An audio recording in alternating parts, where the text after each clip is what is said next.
On News Hour tonight, extra security forces deployed to violence hit Ukum and other troubled Benue communities. Outrage as Utako victims of building collapse memorial replaced by a retail complex after 17 years. Pensioners lament non-compliance with 32,000 naira minimum wage in northern Nigeria. On the foreign scene, Uganda opposition moves to stop military trials for civilians. I'm Muhammad Kudu Abubakar.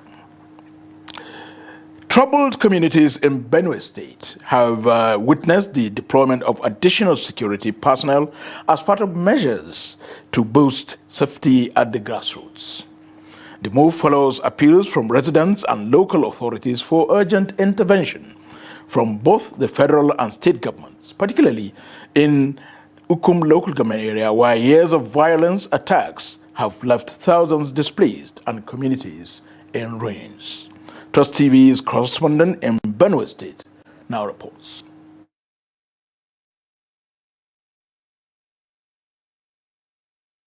Ukum local government and other parts of Benue State, Nigeria's food basket, was accounted for a high percentage of yam production and other agricultural output. But armed heather invasions and persistent banditry have turned these industrial communities into zones of fear and dependency. Today, the scars of conflict remain visible, with at least 15 settlements in Ukum still reeling from sustained attacks. In response, joint military operations under Operation Wire Stroke have intensified in the area, recently rescuing 11 kidnapped victims, a move welcomed by the people. The chairman of Ukum local government area, Jonathan Modi, led the military team on a strategic assessment tour of Katsanala, Ukum, Logo, and Buruku local government areas to inspect public infrastructure destroyed during the attacks. Ukum have an issue of insecurity, and most of our council wards are being deserted by this insecurity. So the governor was briefed, and what the governor is trying to do is that to make sure that he will secure these places so that our people will go back to farms. As you can see, yesterday we deployed in Afia, which happens to be the current senator's village. You know, the people have been crying, and you know, even if you go to that place, yeah, you will see a lot of people there, but they live in fear. They live in fear. People are scared, and you know, they're being attacked on market days. Other stakeholders who pledged better cooperation with security personnel voiced a strong desire to return to normal life, where safety is assured and essential services are restored. And we are ready to cooperate with you in any way.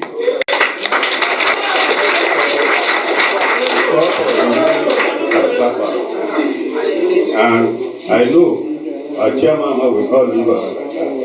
He will be assisting us, so the much we can do for you. With the presence of security at Afia today, we believe that all our markets that are no longer functioning will come back to life.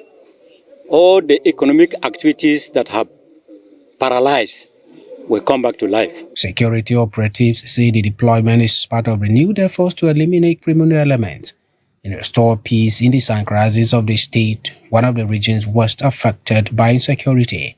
Stakeholders are urging coordinated action from both national and state levels to stabilize the region, rebuild lives shattered by years of violence, and help affected communities regain their dignity. A violent attack on St. Paul's Parish, Ayetua, in Katsadala local government area of Benue State. A resident of the community confirmed the attack and called on security agencies and relevant authorities to take urgent action to protect lives and property. The Nigerian Catholic Diocesan Priests Association, NCDPA of Katsanala Diocese, condemned the assault, describing it as a genocidal attack on both the church and the community. According to a statement signed by Reverend Father Samuel Fila, the chairman of NCDPA, the armed group completely shut down the parish destroying the church, burning the rectory to ashes, vandalizing the parish secretariat, and demolishing pastoral vehicles, household items, and other valuables. The association noted that the attack follows a series of sustained assaults on the Ayatewa community, which had already forced the parish priest to relocate, maintaining only minimal pastoral activities. With all 26 outstations now occupied by the armed group, the entire Agu Center community has been deserted by residents fearing further violence. At least 2 herders have been killed after gunmen opened fire on grazing animals in Butura district of Bokos local government area of Plateau State. The state chairman of the Mieti Allah Cattle Breeders Association of Nigeria, Magban, Ibrahim Yusuf Babayo, confirmed the incident to Trust TV on Wednesday, saying it occurred on Tuesday evening. Ado Musa completes the story. According to the Magban chairman, the herders were returning home from grazing when the gunman suddenly opened fire on the animals. He described the incident as deadly, noting that the attackers surrounded the herders and their cattle before shooting. Babayo identified the victims as Muazzam Aminu and Shafi'u Abdullahi, adding that the attackers also shot dead 10 cattle and injured several others. The Magban chairman said he has reported the incident to security agencies, including the military and the DSS, adding that the chairman of Bokos local government area and his councillors attended the funeral of the victims, a move he said was a source of comfort to the bereaved families. Honestly, what happened yesterday at Bokos is very unfortunate. 2 herders are rearing around Bar. Some gunmen come and attack them, kill 2 of them instantly, and injured almost 40 cows and kill 11 of them. Instantly, 11 of them have died. Honestly, this thing is very unfortunate because they have not provoked anybody. They have not entered anybody's farm. They have not do anything wrong. They just come and attack them and kill them. What happened is very unfortunate. It is innocent people that always experience this kind of attack. Help us with information about criminality in the locality. We will do everything possible to address the problem. Every person in Bokos is ours. We will treat everyone equally. We have condemned this attack entirely. I call on all of you to remain calm. The Magban chairman commended the local government chairman for attending the burial, describing him as a leader to all. The chairman of the local government council came to the burial himself. Before his coming, he sent his councillors. Almost all the councillors in Bokos local government have attended the burial. Later on, the chairman joined us and he's pleading with our people that just exercise patience. So honestly, on behalf of the Fulani people, or Fulani community in Plateau State, we are thanking him. We are appreciating him because he's showing that everybody is his own. He's not only a leader to wrong or any tribe in Bokos. He's a leader both Fulani, Muslim, Christian, and anybody. He also urged members of the association to remain calm, assuring them that security forces are working to track down the perpetrators and warning against taking law into their hands. Ado Musa, Trust TV News. Amid growing wave of insecurity marked by indiscriminate killings, animal rustling, kidnappings for ransom, and the displacement of communities, the Kahuru livestock market in southern Katsina State has witnessed a surge in business transactions. The rush to sell livestock has been triggered by escalating insecurity in Bakuri, Malumhashi, Ankara, and Faskari local government areas as residents seek to avoid attracting armed bandits who often raid communities to steal animals. Abdullahi Ahmadi completes the story. Reports indicate that the growing influx of livestock into the Afro market has driven down prices, especially for cows. The reason traders say is that many owners are selling their animals out of fear of bandits who frequently target communities to rustle livestock. While Kafur is one of the vulnerable areas in Katsina State, it is not among the frontline local governments worst hit by insecurity. However, its strategic location has made its livestock market a hub for animals from across the Funtua zone. Traders and market leaders confirmed that the influx, particularly of cows, is a direct result of worsening insecurity in the zone. This situation is more pronounced in Bakuri, Kankara, and Faskari LGS. Most of the work bulls you see here came from these frontline insecurity areas. As for the prices, it's simple. Demand and supply. The more the supply, the lower the price. You cannot ignore the role insecurity is playing in the current rush to sell. Our prayer is for peace to return everywhere. This situation underscores the growing tension in insecurity hit LGS and the urgent need to fight banditry with greater vigor. According to traders, the current rush to sell livestock could have long-term consequences for agricultural production in the area, as many of the animals brought to the market are work bulls. We thank God for the government's effort to restore peace. A month ago, Kafur was among the worst hit areas, but today we are buying and selling again. We hope other affected areas will soon be free from these menaces. I pray God gives the government more wisdom to fight insecurity. Our market leaders are always advocating for peace and ensuring that only livestock from genuine owners are brought and sold here. Prices have dropped significantly in recent weeks, as a cow or bull that sold for 800,000 naira to 1.5 million naira a few months ago now goes for between 700 and 1.3 million naira. Traders and residents are urging both the federal and state governments to intensify efforts against banditry by targeting the criminals directly in their enclaves. Security experts have echoed these calls, stressing the need to restore peace and revive the already battered local economy. Abdullahi Ismayamadi, Trust Television News, Katsina. In a fresh bandit attack on Sayaya community of Matazu local government area of Katsina State, one member of the community security watch corps and a resident of the village have been killed. The assailants in their hundreds stormed Sayaya village at midnight, disguised as travelers, and opened fire on a combined security team guarding the community, killing one security watch corps member in the process. A combined security team comprising personnel from the Army, Police, Civilian Joint Task Force, GTF, and Vigilante, with special reinforcement from Malonghash local government area, assisted in chasing the attackers from the community.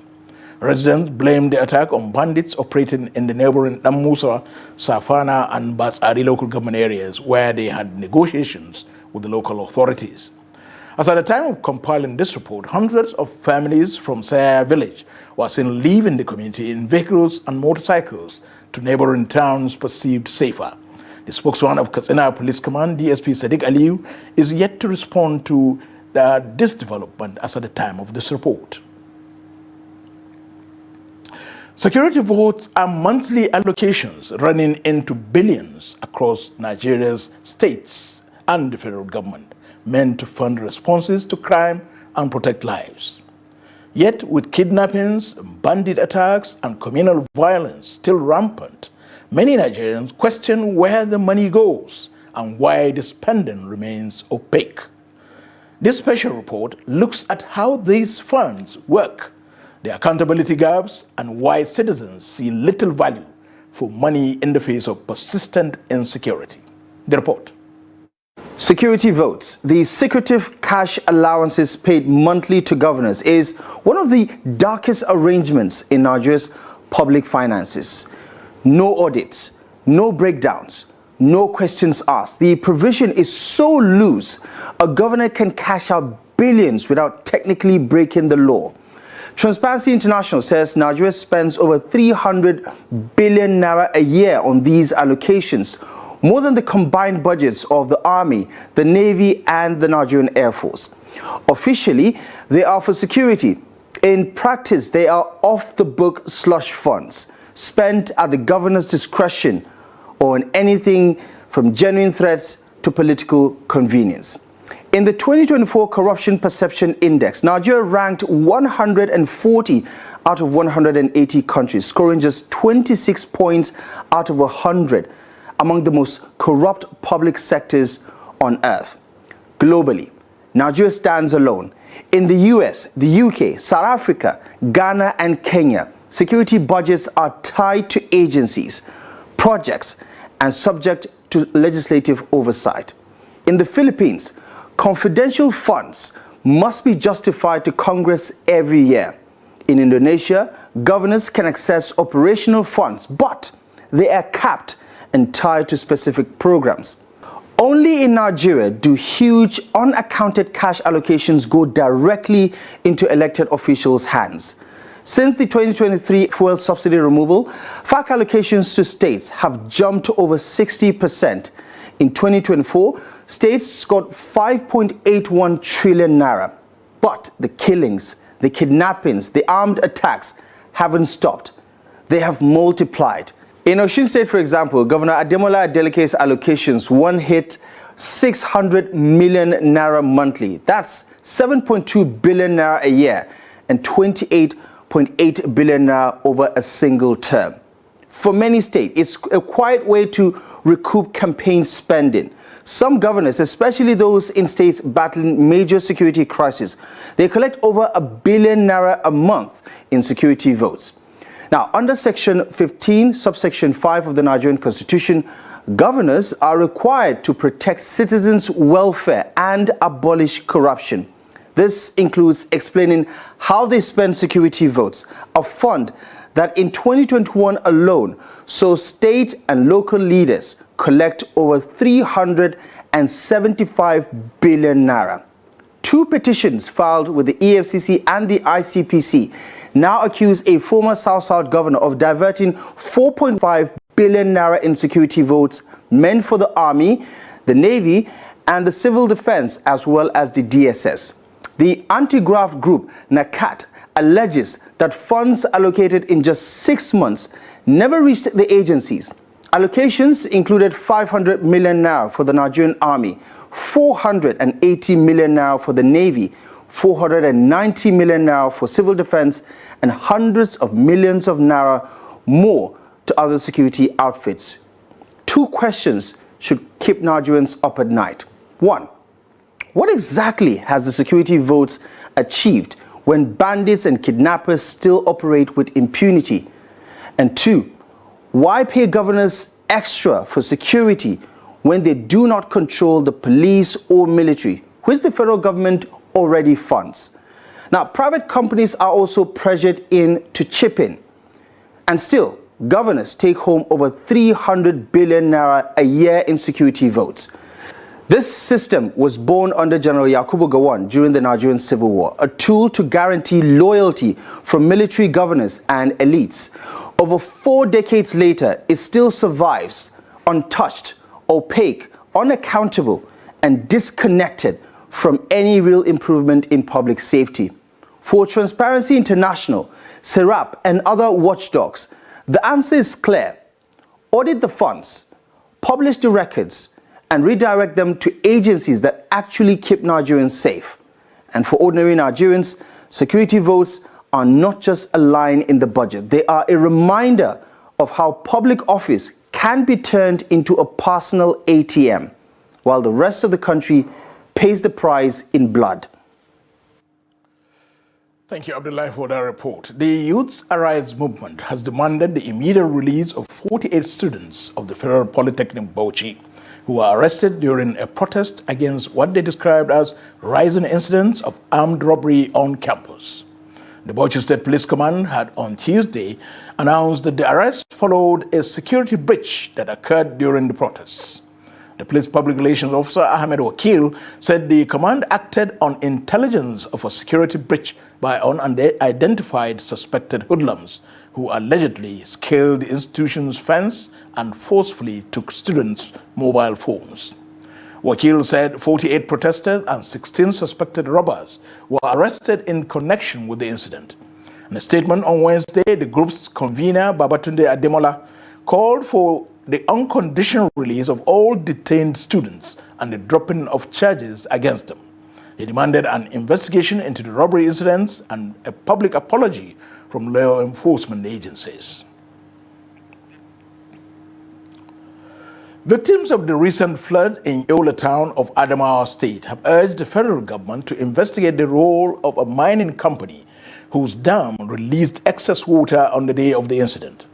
The incident, which occurred on July the 28th, affected about 4,000 households, with 23 lives lost and many others hospitalized. The victims called on the federal government and other partners to be involved in the investigation of the mining company. They also alleged that officials of the state have absolved the company of any wrongdoing. Meanwhile, the Adamawa Commissioner for Environment, Mohammed Sadiq, who is one of those who absolved the mining company of culpability, said the company's activities are in compliance with laws and regulations. 17 years after a building collapse killed at least 6 persons in Abuja, the plot of land that was meant to serve as a memorial for the victims has been turned into a shopping mall. The decision has sparked questions about transparency in land allocation and whether the victims' memory has been forgotten. Our correspondent now reports.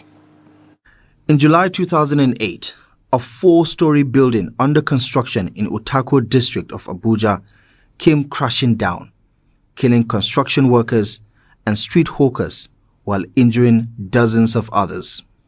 The Federal Capital Territory Administration revoked the land title and promised to build a memorial park to honor the dead and deter unsafe building practices. But Daily Trust investigations show that Plot 230, Cadastral Zone B05, is now the site of a sprawling shopping mall being built by Julius Berger for Hypercity Retails Limited, a Port Harcourt-based supermarket chain. Corporate Affairs Commission records show that the company was registered in 2022 with links to Nigerian and Lebanese directors. Residents in Port Harcourt associate the brand with a prominent politician, but no concrete evidence has emerged. At the Abuja site, there is no signboard naming the project owner. Workers say it is a commercial complex with retail and office spaces. Federal Capital Development Authority officials are set to visit regularly for supervision. 2 construction workers who spoke to Daily Trust anonymously stated that the ongoing building was for commercial purposes. One said, quote, "I'm not allowed to talk to journalists, but all I know is that this is a shopping mall with maybe a few office spaces. I understand that it is a story building with many facilities." Another worker said even though they do not know who owns the building, says they always see officials of the Federal Capital Development Authority visiting the site for supervision. He said, quote, "I don't think any of us can tell you who owns this place, because as you can see, there is no signboard to that effect." Former Abuja Metropolitan Management Council Coordinator Umar Shuaibu told Daily Trust that he was surprised to see the land use changed. He insists the original proposal for a memorial park was respected by successive ministers until now. He said, quote, "From 2008 to 2024, no government took any action to violate that proposal, but subsequently, I saw that place being developed. I do not know what it is being developed for, but certainly what I see there now is not in line with the proposal to dedicate it for a memorial park. That's what I can say for now. Efforts to get comments from the FCT Land Administration and the Minister's Office were unsuccessful. On the day of the collapse, then Minister Aliyu Modibo and other top officials of government visited the scene. An investigation blamed regulatory failures and illegal extension of the building to an adjoining plot. The probe panel recommended revoking the land and erecting a memorial. 17 years later, that promise has not been kept. Instead, the victim's resting place has been replaced by commerce. The Northern Forum of the Nigerian Union of Pensioners, NUP, has revealed that only 4 out of the 19 northern states have complied with the federal government's directive to pay a 32,000 naira minimum monthly pension. Speaking in Kaduna, the Union Secretary Alhassan Balarabe Musa described the situation as deeply unfair, noting that many pensioners in the northern region still receive between 2,000 and 5,000 naira monthly after serving Nigeria diligently for 35 years. The report. The Secretary of the Union for the 19 Northern States, Alhassan Balarabe Musa, said senior citizens are finding it increasingly difficult to survive as they continue to receive paltry stipends as monthly pensions. There are some states who are receiving 3,000 naira, 4,000 naira, 5,000 naira as pension, which is very unfortunate. And this, and honestly, it will make you shed tears, because how can you see that somebody who worked for good 35 years, or at least stay for good 60 years in active service, but when he retire, he'll end up receiving just 3,000 naira or 5,000 naira as pension. It's very, very unfortunate. While condemning the wide disparity between the pensions of retirees and the benefit enjoyed by politicians, he stressed that the union would continue to adopt peaceful strategies in pressing for their rights. So honestly, we have deliberated, and we are going to take necessary action on all those states that are paying at least paying that 5,000 naira or 3,000 naira. So we are hoping that these states, especially the entire northern state, a part of Abuja, as I've told you earlier, and Kaduna, they are the only state that are paying a little bit higher than 30,000 naira. So we are hoping these states who are paying 3,000 naira, 5,000 naira, they are going to change it automatically, at least increase the pension to 30,000 naira, so that I can be able to at least uplift their living standard. The plight of pensioners, he added, has been worsened by the current economic hardships, with only 4 states in the region implementing the minimum pension wage. Bello Musa, Trust TV News, Kaduna. The Federal Executive Council, FEC, chaired by President Bola Tinubu, has approved a 7-year ban on establishing new federal universities, new polytechnics, or colleges of education. The decision aims to address duplications of institutions, overstretched resources, and declining educational quality. Nigeria currently has 72 federal universities, 108 state universities, and 159 private universities, along with numerous polytechnics, colleges of education, and specialized institutions. Data from the Federal Ministry of Education shows that 199 universities attracted fewer than 99 applicants in recent academic sections, while 34 universities recorded no applications at all. Similar trends were recorded in polytechnics and colleges of education, with some operating far below capacity despite large staffing. The government plans to redirect resources towards upgrading existing institutions, improving infrastructure, and increasing manpower and expanding capacity. The move is expected to raise the quality of education and maintain the global standing of Nigerian graduates. Meanwhile, the Federal Executive Council approved the establishment of 9 new private universities. Our chairman, President Bola Tinubu, we approved a 7-year moratorium on establishment of new federal tertiary education educational institutions all across the country. Tertiary institutions, universities, polytechnics, and colleges of education. 7 years moratorium on establishment of any of these institutions. And let me give the members of the press and the entire country the full perspective and the context behind this memo going to the Federal Executive Council. Today, in our country, access to tertiary education is no longer an issue. What we have now is duplication of new federal tertiary institutions. And what we're seeing is significant reduction in the carrying capacity of each of these institutions, tertiary institutions, universities, polytechnics, and colleges of education. This is the News Hour on Trust TV. Coming up after the break, Lagos commuters decried dilapidated road conditions. We'll have more news when we return. Don't go away. Welcome back. If you're just joining us, you're watching News Hour on Trust TV. Let's take a look at our top stories.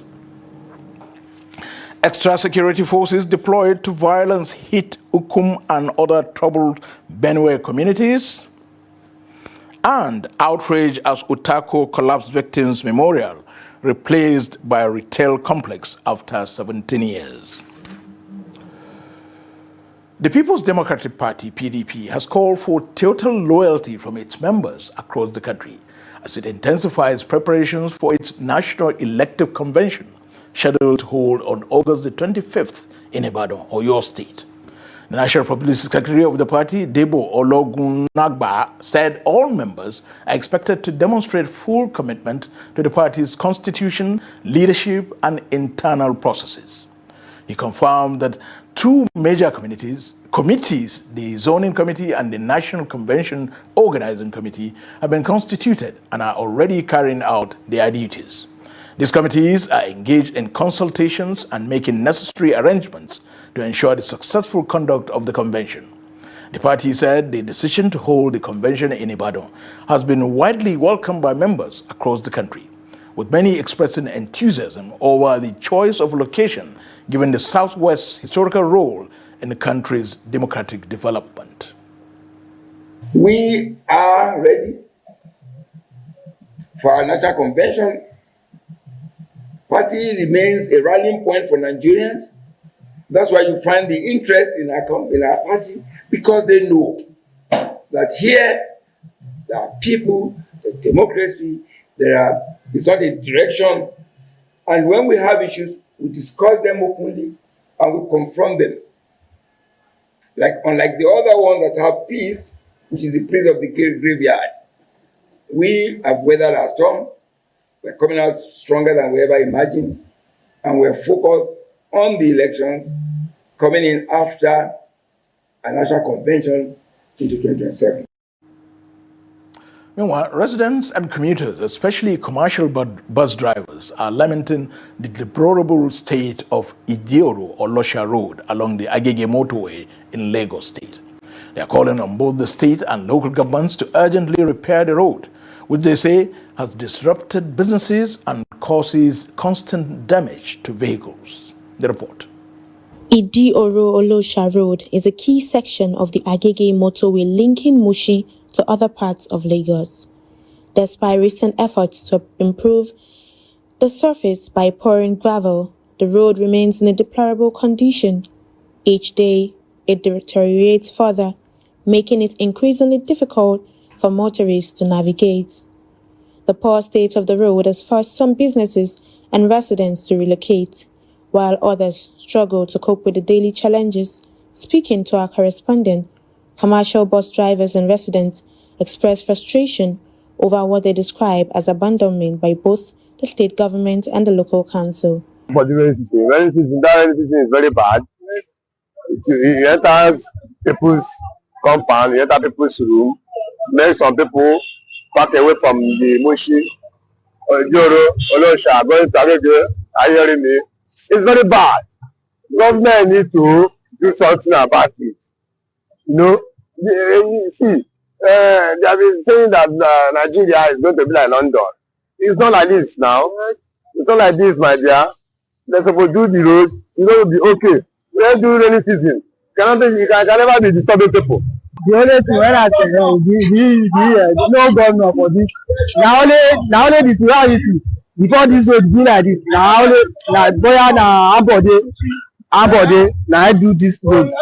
Where they fear before him come up. Since when Ambode come up, they never. Once it's always enter, they never start for this road. They never start for this road. Make us check the road. Make us start. You see the all this road where they don't stop. Since the Ambode period that they have done this street, there's no good materials to repair this road. Even go and look at that junction, it's unfair. Even especially this place, it's unfair now. Some people used to have accidents there, and it's not good. So let them come and help us to do it. They say that it's Qatar that she's spoiling the road. Onocha Road is a very bad road. The road is a very bad road, and it's not a good road for vehicle. From the beginning, from Moshalashi down to Olosha. If you like that very road, your vehicle will be fixing it each and every month. Idioro-Olosha Road is an important link to Mushi, Ilupeju, Antoni, and Ikeja along. The area also serves as a commercial hub, especially for the building materials trade. Residents believe that rehabilitating the road will attract more visitors, boost trade, and expand economic opportunities.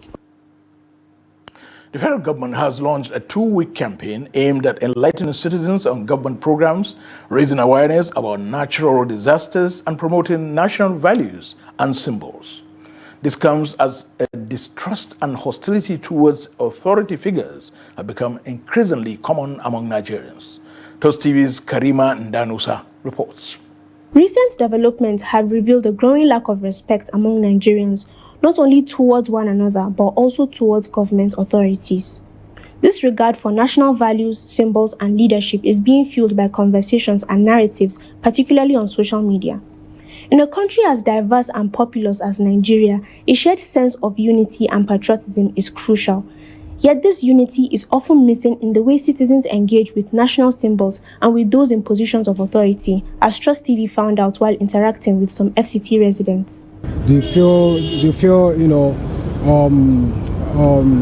what was promised to them during the elections is not what they are seeing. Electionary period, they will promise them heaven on earth. But once they get into the office, not what they promise the people, it's not what they are getting. I would say the Nigerian factor, in the sense that we don't just like to play by the rules. We want the easy way out. For instance, you see a pedestrian bridge and somebody is supposed to cross over through that pedestrian bridge, but they will prefer holding two bags, walking straight through the express road. We are not thinking safety. I know most of us that went to primary and secondary school, we know what coat of arms means. We know our national flag and national anthem. Anywhere you see where maybe you see any security agency or you see a uniformed person, that respect is supposed to be given to them because their services they're rendering is not only for them, it's generally for the country. In response, the National Orientation Agency is rolling out a 2-week campaign to promote national values and enlighten Nigerians on ongoing government reforms and restore public trust, with the aim of fostering a healthier approach to democracy. The campaign will place special focus on young people who make up nearly 60% of the country's population, yet remain underrepresented in political and civic engagement. It will also extend to insecurity-prone areas to promote vigilance and resilience. Leveraging all forms of media, the initiative will not only bridge the gap between citizens and the government, but also prepare communities for natural disasters. The Director General of the National Orientation Agency, Lanre Isa Onilu, explains the objectives of the campaign and the strategies for its execution.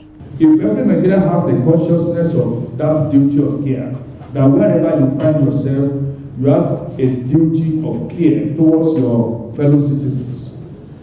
It is the same way you will extend it to what symbolizes your country, whether flag or coat of arms or whatever. You will care for it.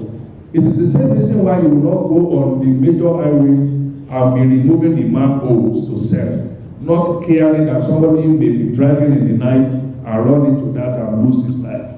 Moving forward, the National Orientation Agency says carrying Nigerians along in government reforms and sensitizing them to the importance of upholding national symbols will be critical to building a stronger, more balanced democracy. To judicial matters now, a Lagos court has struck out the 5-count charge against Comfort Emerson, ending legal proceedings over allegations that she assaulted an Ibom air hostess. Emerson's case was dismissed after the court found no sufficient grounds to proceed. The charges stemmed from an incident on board an Ibom air flight where she was accused of attacking a crew member. With the ruling, all legal restrictions against Emerson have now been lifted.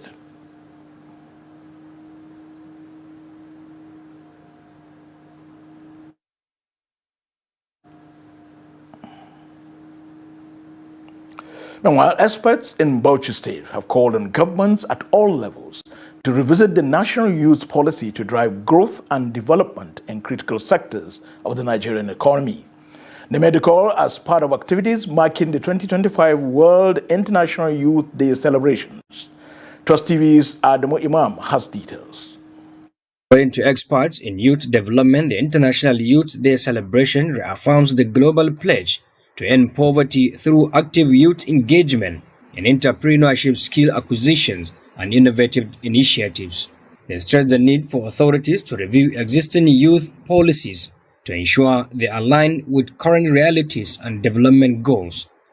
They also advise young people to work collaboratively, leveraging their strength to shape the country's future and bring about sustainable change. From my experience as the implementer of government policies and programs in Bauchi State, all these issues of youth restiveness are bordered on unemployment, lack of inclusion, and exclusion of youth in some strategic sectors of the economy. That's why the youth decided to take the negative, channel their energy negatively, instead of channeling their energy and knowledge into those 4 pillars we have mentioned: ICT, agriculture, education, and entrepreneurship. They channel it to violence. For advice, we need to tell our youth, make or take advantage of the social media to create positive changes in your society. Be it mobilizing people to see what they can do to help their society, attracting attention of powers that be or leaders in position of authority to support your community in whatever social amenity they are lacking. Youth groups also share their perspectives, pledging to contribute to positive development if more young people change their mindset, become self-reliant, and avoid being used by politicians to serve vested interests. Because drug abusers usually take large number of all these antisocial vices. So if they take their minds away from that drug abuse, they will actually gain a lot for the future endeavors. Encouraging our youth of nowadays that you should join your head together with youth so that you will do what the community, the society will be proud of you. I am advocating for Nigerian youths to use social media positively, avoid social vices such as drug abuse, and make positive changes in their lives. They noted that this year's theme, Empowering Youth, Pathway for Curbing Youth Restiveness and Social Vices, aligns with the way forward for tackling challenges facing young people in Bauchi State. Adam Imam, Trust TV News, Bauchi. The Federal Capital Territory Administration, FCTA, through its Satellite Towns Development Department, STDD, has launched an intensive waste evacuation along the Nyanya-Karshi axis to protect residents from health risks linked to pollution. The exercise is also aimed at to strengthen security within the territory to guarantee the safety of lives and property. Habibat Ajayi has more on the story. The director of FCT Development Control, Mokhtar Galadima, says the exercise is part of a wider effort by the FCT Security Council to rid the city of criminal hideouts. In the master plan of Abuja, and particularly the land use plan for Phase 1 and Garki district, this is part of the transitway corridor.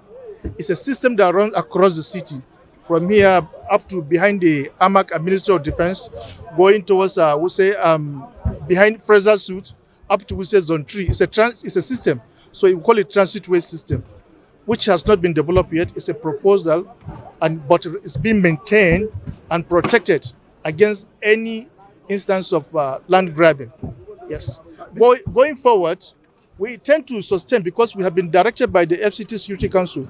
After clearing, we should take possession by way of fencing and putting those uses that are commensurate and friendly to city development. Speaking on security outcomes, the Director of Security Adamu Gwari, represented by Peter Olumiji, noted that crime rates have dropped significantly since the operation began last week. He added that the ongoing Operation Sweep Abuja is tracking and removing displaced criminals from other locations. We started since last week. We are making FCT hot for everyone that have one criminal tendency or the other. This place we are today, right now, Apo Guzape, you can see by yourself that we have people that deals in illicit drugs, and we've been able to apprehend 2 suspects today, which have been handed over to the NDLEA. One thing we want criminal elements to know, that FCT is not a place they can hibernate again. Wherever you go, we are going to pursue you and smoke you out. The FCTA reported that there was no resistance from the inhabitants of the area, as they knew they were squatting illegally and were not meant to be there. Habibat Ajayi, Trust TV News, Abuja. The House of Representatives has launched a full-scale investigation into the Nigerian Community Action for Resilience and Economic Stimulus, NG Cares, over its alleged failure to make a meaningful impact on vulnerable Nigerians. At the heart of the probe is a staggering $696 million. Staggering $696 million, more than 1 trillion naira, funded through a World Bank loan and federal government contributions. The report. The funds were intended to support poor households, small businesses, and food security services across the country. Initially launched as a COVID-19 social protection program, NG Cares was later integrated into the federal government's Renewed Hope agenda to cushion the effects of recent economic reforms such as fuel subsidy removal and currency unification. However, when summoned for oversight, program officials failed to appear, a move that drew sharp criticism from lawmakers.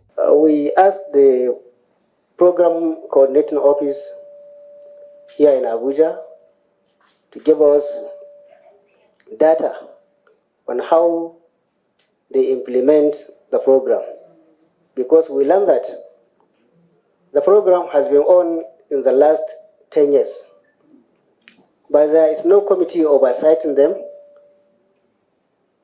There is no individual or organization that is charged with the responsibility of looking after what is the program or what is the program coordinating office is doing. To carry out a full investigation of the activities of NG Cares 1 to determine why the huge resources provided by governments through the states and the Federal Capital Territory have not resulted in adequate relief to Nigerian citizens from the hardships occasioned by economic reforms. The committee swiftly moved a motion for a full investigation, one that was unanimously adopted by the House. Lawmakers then went into a closed-door executive session before emerging to brief parliamentary correspondents. The embassy's investigation should provide answers to the following nagging questions that create the disconnect between cause and the effect. 1. Were the funds embezzled? Were the funds misappropriated or diverted to some other purpose in the state? Does the utilization of the fund create enough value for money? In other words, was there an undue inflation of contracts? Can the integrity and the fairness of the procurement process stand scrutiny? In other words, does the contract procurement follow due process? Does the inbuilt safeguards, IVS and TPMs operate effectively, or does they become compromised and fail? For now, the spotlight remains firmly on NG Cares and whether its managers can account for every naira spent. In business, the Nigerian Midstream and Downstream Petroleum Regulatory Authority says there was a significant decline in fuel consumption for June, with total fuel evacuation dropping to 1.44 billion litres.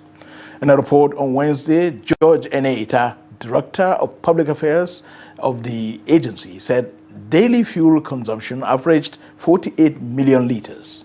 Eneita said the total fuel evacuation for June was precisely 1,440,768.129 litres, representing an 18.54% decrease compared to May's total supply of 1,768,812.804 litres, a drop of over 328.04 million litres. He noted that the figure represents a daily average evacuation of 48,025,604 litres, obtained by dividing the total monthly volume of the 30 days in the month under review. The spokesperson said the MNMDPRA pledged to work closely with relevant stakeholders to strengthen distribution and guarantee an uninterrupted supply of petroleum products across the country.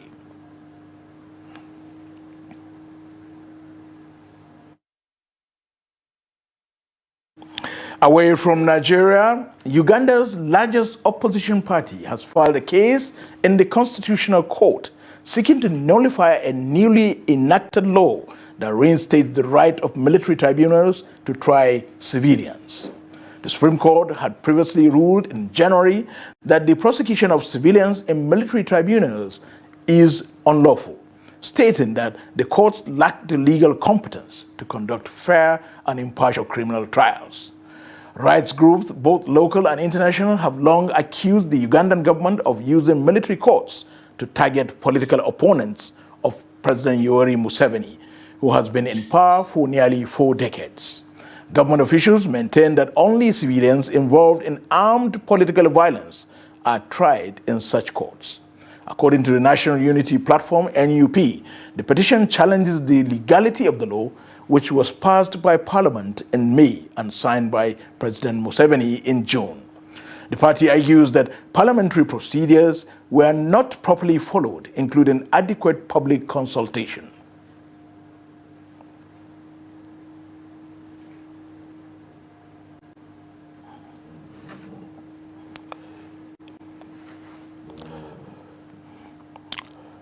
Let's now join Joseph Adeni, or rather Adeni Ajisafe, for the sports news.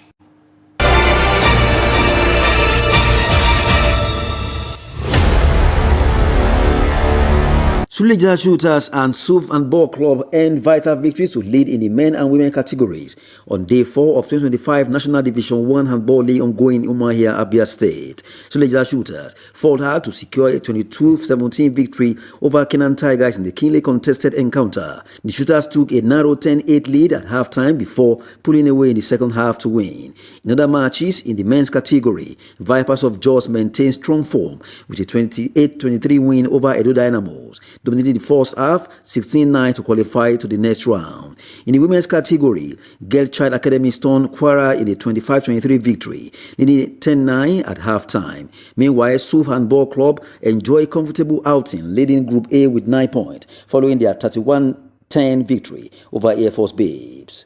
And in basketball, Nigeria's senior men's basketball team, D Tigers, dunk off their 2025 AfroBasket campaign on a winning note, beating Madagascar 77-59 in the 10th opener at the Pavihao Mutsuso de Luanda, Angola. The win marks a positive start for 2015 champions as they seek to reclaim the continental title. D Tigers picked their first quarter 18-14. Madagascar responded in the second, outscoring with 23-20. Despite the rally, Nigeria had a narrow 38-37 win at halftime. The Tigers' Kele Bagada led with 22 points, 7 rebounds, 2 assists and 3 steals. Stan Okoye scored 13 points. Ikenwamu 12 points, while Madagascar Sitraka Ramanaturnina kept his side in the contest with 11 points before the break. In the second half, The Tigers won the quarter 17-9 before sealing the contest with a 22-13 point in the final quarter. The Tigers will now set their sight on clash against defending champion Tunisia on Friday and against Cameroon on Sunday. That's Sport News. I'm